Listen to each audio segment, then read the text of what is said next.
শুধুমাত্র অষ্টম শ্রেণী পাস আছেন এবং যারা এসএসসি পাস আছেন তাদের জন্য একটি দারুণ সুখবর। আরও একটি পুনর্নিয়োগ বিজ্ঞপ্তি প্রকাশ হয়েছে বাংলাদেশ মাদ্রাসা শিক্ষা বোর্ডের আন্ডারে।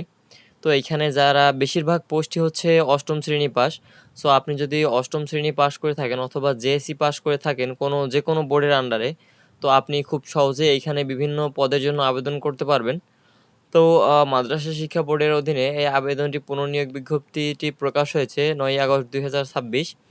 তো আ প্রথম পদটি হচ্ছে অফিস সহকারী কাম কম্পিউটার মুদ্রাক্ষরিক, যেটার গ্রেড হচ্ছে ১৬, বেতন এবং অন্যান্য সুবিধাদি তো থাকবেই। তো অফিস সহকারী কাম কম্পিউটার মুদ্রাক্ষরিক পদে পদসংখ্যা হচ্ছে ২৬টি। কোনো স্বীকৃত বোর্ড হইতে অনন্য দ্বিতীয় বিভাগে জিপিএ ২ বা তদূর্ধ্ব আলিম বা সমমান পরীক্ষায় উত্তীর্ণ হতে হবে এবং প্রতি মিনিটে বাংলা ও ইংরেজিতে মুদ্রাক্ষরে লিখনে যথাক্রমে অনূন্য ২০ ও ২৮ শব্দের গতি থাকতে হবে। অর্থাৎ যাদের WPM অর্থাৎ ওয়ার্ড পার মিনিট ২০ থেকে ২৮ শব্দের গতি, তাদের জন্য এটা আ আ স তাদের জন্য এবং এমএস ওয়ার্ড এবং MS Excel, PowerPoint, MS Access ও ইন্টারনেট অভিজ্ঞদের অগ্রাধিকার দেওয়া হবে। অর্থাৎ মাইক্রোসফটের যে সফটওয়্যারগুলো আছে, যেমন এমএস ওয়ার্ড, এমএস এক্সেল, এই দুইটাই বেশি ব্যবহার করা হয় এবং পাওয়ার পয়েন্ট দিয়ে প্রেজেন্টেশন ডিজাইন করা হয় মূলত, এবং এমএস অ্যাক্সেস ও ইন্টারনেটে অভিজ্ঞদের অগ্রাধিকার দেওয়া হবে। দ্বিতীয় পদটি হচ্ছে কুক বাইন্ডার, গ্রেড ১৯। এটার পদসংখ্যা হচ্ছে ২টি। আমি আগেই বলেছি, কোনো স্বীকৃত বোর্ড হতে অনন্য দ্বিতীয় বিভাগ বা সিজিপিএ ২ বা তদূর্ধ্ব দাখিল বা সমান পরীক্ষায় উত্তীর্ণ হতে হবে। বিভিন্ন ধরনের বাধাইয়ের কাজে ৫ বছরের অভিজ্ঞতা সম্পন্ন প্রার্থীকে অগ্রাধিকার দেওয়া হবে। বুক বাইন্ডার বলতে বোঝায় যে আপনার বই বাঁধাই করা।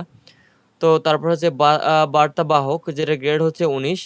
এটার পদসংখ্যা হচ্ছে ১টি এবং শিক্ষাগত যোগ্যতা হচ্ছে শুধুমাত্র অষ্টম শ্রেণী উত্তীর্ণ হতে হবে এবং মোটরসাইকেল চালানোয় দক্ষ প্রার্থীকে অগ্রাধিকার দেওয়া হবে। তো যারা অষ্টম শ্রেণী পাস করছেন আপনারা এখানে আবেদন করতে পারবেন। আশা করি আপনারা মোটরসাইকেল চালনায় দক্ষ আছেন যারা এখানে আবেদন করবেন।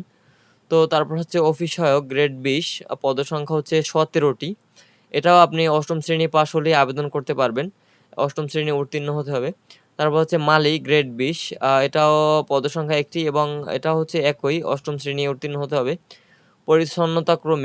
তারপর হচ্ছে পরিচ্ছন্নতা কর্মী, গ্রেড ২০, যেটা পদসংখ্যা ১টি, এটাও আপনি অষ্টম শ্রেণী উত্তীর্ণ হতে হবে। তো নিয়োগ সংক্রান্ত শর্তাবলীগুলো আমরা দেখি চলুন। তো নিয়োগের ক্ষেত্রে সরকারের প্রচলিত বিধিবিধান এবং অ এ সংক্রান্ত সর্বশেষ সংশোধনী অনুসরণ করতে হবে। সকল প্রার্থীর ক্ষেত্রে ১১/৮/২০২৮ তারিখে বয়স ১৮ হতে হবে এবং ৩২ বছরের মধ্যে হতে হবে এবং বয়স প্রমাণের ক্ষেত্রে এফিডেভিট গ্রহণযোগ্য হবে না। তারপর হচ্ছে এক জেলার বাসিন্দা অন্য জেলার বাসিন্দা হিসেবে আবেদন করতে পারবেন না। অর্থাৎ আপনার জেলা যদি হয় বরিশাল, আপনি চাইলে ভোলা জেলা থেকে আবেদন করতে পারবেন না। আপনার জেলা থেকে আবেদন করতে হবে এবং আপনার জেলা থেকে আবেদন করতে হবে এবং পরীক্ষা দিতে হবে। তো আবেদন গ্রহণ ও পরীক্ষার ফি জমাদান দেওয়ার তারিখ হচ্ছে ১১/৮/২০২৬ তারিখ সকাল ১০টা হতে, অর্থাৎ আগস্ট মাসের ১১ তারিখ, অর্থাৎ মঙ্গলবার থেকে আপনারা ৩/৯/২০২৬ অর্থাৎ সেপ্টেম্বর আ আ সেপ্টেম্বর মাসের ৩ তারিখ পর্যন্ত আপনারা আবেদন করতে পারবেন এবং আবেদনের ফি খুবই সীমিত, যেটা আপনার ৳১০০, যেটা ১৬তম গ্রেড পদের জন্য, এবং অন্যান্য পদের জন্য শুধুমাত্র আপনার ৳৫৬। এবং আবেদন করবেন কিভাবে সেটা হচ্ছে, আবেদনের লিংক আমি ডেসক্রিপশন বক্সে দিয়ে দিব এবং নিয়োগ বিজ্ঞপ্তি সংক্রান্ত অন্যান্য শর্ত, অনলাইনে আবেদনের নিয়মাবলী বাংলাদেশ মাদ্রাসা শিক্ষা বোর্ডের ওয়েবসাইট অর্থাৎ http://www.bmeb.gov.bd এ পাওয়া যাবে। তো আমি আপনাদের সুবিধার্থে এবং আপনাদের সুবিধার জন্য আমি এই আবেদন লিঙ্কটা অবশ্যই ডেসক্রিপশন বক্সে দিয়ে দিব। তো আপনারা সেখান থেকে খুব সহজেই সার্কুলারটি দেখতে পারবেন এবং আবেদন করতে পারবেন। এই ছিল বাংলাদেশ মাদ্রাসা শিক্ষা বোর্ডের অধীনে পুনর্নিয়োগ বিজ্ঞপ্তিটির সর্বশেষ তথ্য। তো আপনাদের যদি আরও কোনো তথ্য প্রয়োজন হয়, যদি আরও কোনো বিষয়ে জানতে চান এই সার্কুলার সম্পর্কিত, তো অবশ্যই আপনারা কমেন্ট করে জানাবেন অথবা আপনারা ইনবক্স করতে পারেন।